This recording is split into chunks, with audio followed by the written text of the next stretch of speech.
Fate of the Pharaoh who contended with God before the birth of Moses. What you don't know. Welcome to the Way of the Cross channel. In this channel, we deal with biblical issues which are least expounded, and also with history on those issues which would help anyone join the dots while reading the scriptures. Welcome and join us. We will be very grateful. Take whatever we say with a pinch of salt. But please go and do your own research to see if it's true or not. Take your time to write your comments below. We will appreciate it. But before we proceed, a quick request. Over 90% of our viewers are not subscribed. We conduct thorough research and condense it into a story format for you. Your support would greatly help others discover our work. Please take a moment to hit like and subscribe. Now, let's get back to the case. Traditionally, the Pharaoh of the Exodus is identified as the 19th dynasty Pharaoh Ramesses II because the Hebrew slaves were forced to build the Egyptian store city named in the Bible as Raamses or Raamses and associated therefore with the great Egyptian city builder, Ramesses II. See Exodus 1 verse 11.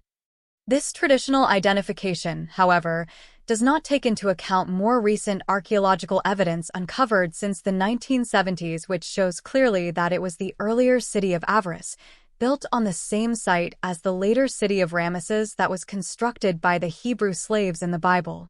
The reign of Raamses II, using the 19th century dating system, is traditionally dated as 1279-1213 BC, and events once thought to be within his reign, including the Exodus, are therefore traditionally dated during this period.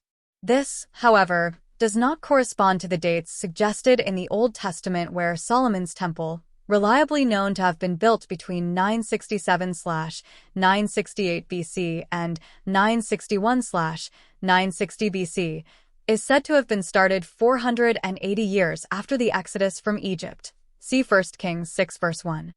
This would place the Exodus in 1447 BC, 168 years before the traditional start of Ramesses' reign. Similarly, Jephthah, who judged Israel from 1108-1102 BC, told the king of the Amorites that it was 300 years since the Israelites occupied Moab.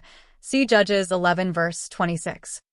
Taking into account the additional 40 years that the Israelites spent in the desert after leaving Egypt, this dates the Exodus to between 1448 and 1442 BC. If the Bible text is accurate here, Ramesses II could not possibly be the Pharaoh of the Exodus. It must have been a much earlier Pharaoh. Anyway, for the purpose of this video, we will use the Book of Jasher, also known as the Book of the Upright One in the Greek Septuagint and the Book of the Just Ones in the Latin Vulgate. The Book of Jasher was probably a collection or compilation of ancient Hebrew songs and poems praising the heroes of Israel and their exploits in battle. The Book of Jasher is mentioned in Joshua 10 verses 12-13 when the Lord stopped the sun in the middle of the day during the Battle of Beth Horon. It is also mentioned in 2 Samuel 1 verses 18-27 as containing the song or lament of the bow, that mournful funeral song which David composed at the time of the death of Saul and Jonathan. Okay, let's dive in right away. We will address Jasher chapter 76 and 77 in this video. And all the children of Israel were yet in the land of Egypt, serving the Egyptians in all manner of hard work, and the hand of Egypt continued in severity over the children of Israel in those days. At that time the Lord smote Pharaoh king of Egypt, and he afflicted with the plague of leprosy from the sole of his foot to the crown of his head. Owing to the cruel treatment of the children of Israel was this plague at that time from the Lord upon Pharaoh king of Egypt. For the Lord had hearkened to the prayer of his people the children of Israel, and their cry reached him on account of their hard work. Still his anger did not turn from them, and the hand of Pharaoh was still stretched out against the children of Israel, and Pharaoh hardened his neck before the Lord, and he increased his yoke over the children of Israel, and embittered their lives with all manner of hard work. And when the Lord had inflicted the plague upon Pharaoh king of Egypt, he asked his wise men and sorcerers to cure him. And his wise men and sorcerers said unto him, that if the blood of little children were put into the wounds, he would be healed. And Pharaoh hearkened to them, and sent his ministers to Goshen to the children of Israel to take their little children. And Pharaoh's ministers went and took the infants of the children of Israel from the bosoms of their mothers by force, and they brought them to Pharaoh daily, a child each day, and the physicians killed them and applied them to the plague. Thus did they all the days. And the number of the children which Pharaoh slew was 375. But the Lord hearkened not to the physicians of the king of Egypt, and the plague went on increasing mightily. And Pharaoh was 10 years afflicted with that plague.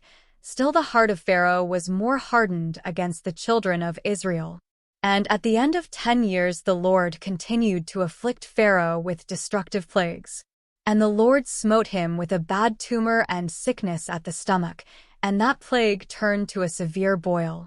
At that time the 2 ministers of Pharaoh came from the land of Goshen, where all the children of Israel were, and went to the house of Pharaoh and said to him, "We have seen the children of Israel slacken in their work and negligent in their labor."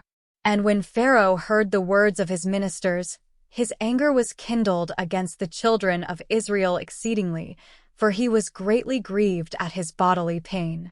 And he answered and said, "Now that the children of Israel know that I am ill, they turn and scoff at us. Now therefore harness my chariot for me, and I will betake myself to Goshen, and will see the scoff of the children of Israel with which they are deriding me." So his servants harnessed the chariot for him. And they took and made him ride upon a horse, for he was not able to ride of himself. And he took with him 10 horsemen and 10 footmen, and went to the children of Israel to Goshen. And when they had come to the border of Egypt, the king's horse passed into a narrow place, elevated in the hollow part of the vineyard, fenced on both sides, the low, plain country being on the other side. And the horses ran rapidly in that place and pressed each other, and the other horses pressed the king's horse. And the king's horse fell into the low plain whilst the king was riding upon it, and when he fell the chariot turned over the king's face, and the horse lay upon the king, and the king cried out, for his flesh was very sore. And the flesh of the king was torn from him, and his bones were broken, and he could not ride, for this thing was from the Lord to him. For the Lord had heard the cries of his people, the children of Israel, and their affliction. And his servants carried him upon their shoulders, a little at a time, and they brought him back to Egypt, and the horsemen who were with him came also back to Egypt. And they placed him in his bed, and the king knew that his end was come to die. So Amorites the queen his wife came and cried before the king, and the king wept a great weeping with her. And all his nobles and servants came on that day, and saw the king in that affliction, and wept a great weeping with him. And the princes of the king and all his counselors advised the king to cause one to reign in his stead in the land, whomsoever he should choose from his sons. And the king had 3 sons and 2 daughters, which Amorites the queen his wife had borne to him, besides the king's children of concubines.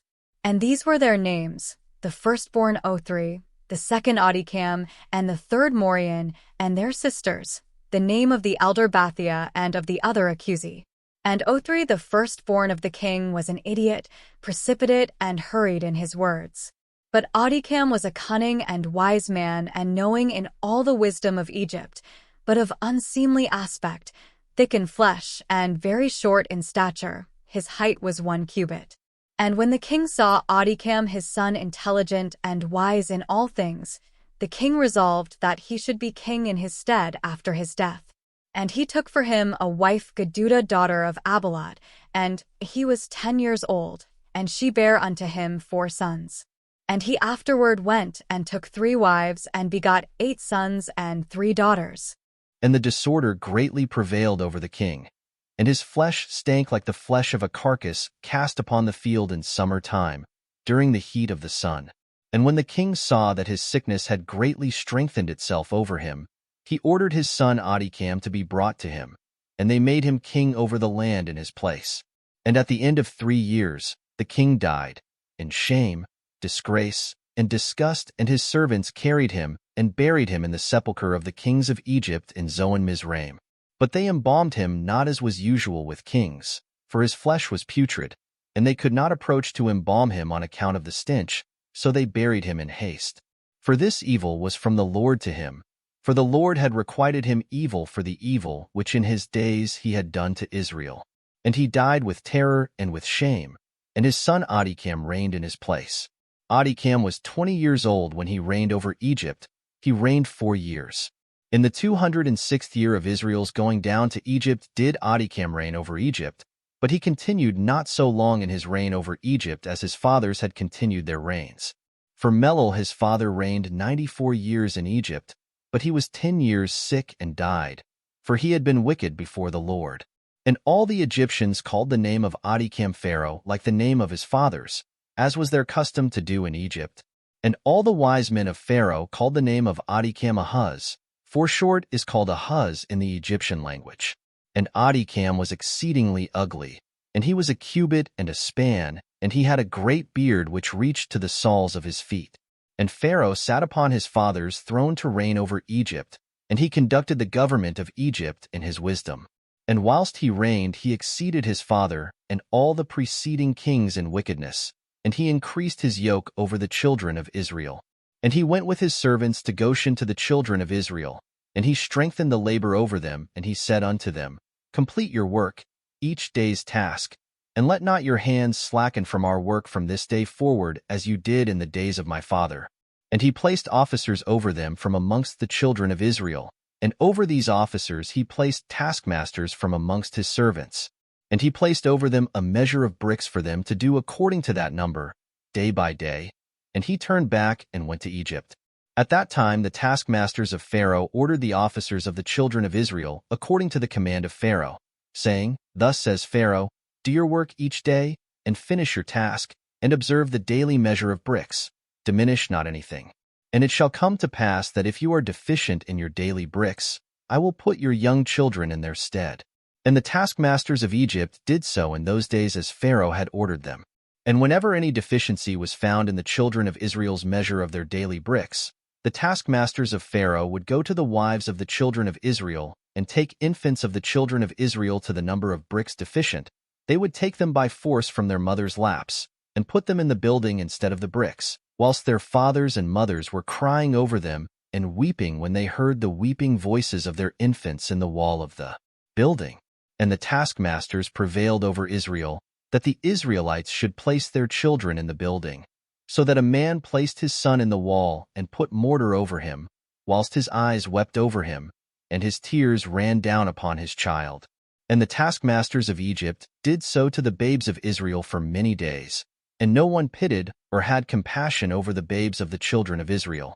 And the number of all the children killed in the building was 270, some whom they had built upon instead of the bricks which had been left deficient by their fathers, and some whom they had drawn out dead from the building. And the labor imposed upon the children of Israel in the days of Adikam exceeded in hardship that which they performed in the days of his father.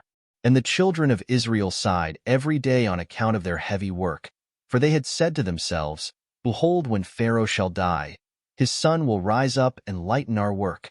But they increased the latter work more than the former. And the children of Israel sighed at this, and their cry ascended to God on account of their labor. And God heard the voice of the children of Israel and their cry in those days, and God remembered to them his covenant which he had made with Abraham, Isaac, and Jacob. And God saw the burden of the children of Israel, and their heavy work in those days, and he determined to deliver them. Anyway, we have come to the end of this video. I hope you learned something new or enjoyed it. Please remember to subscribe to this channel for similar videos. Have a good evening.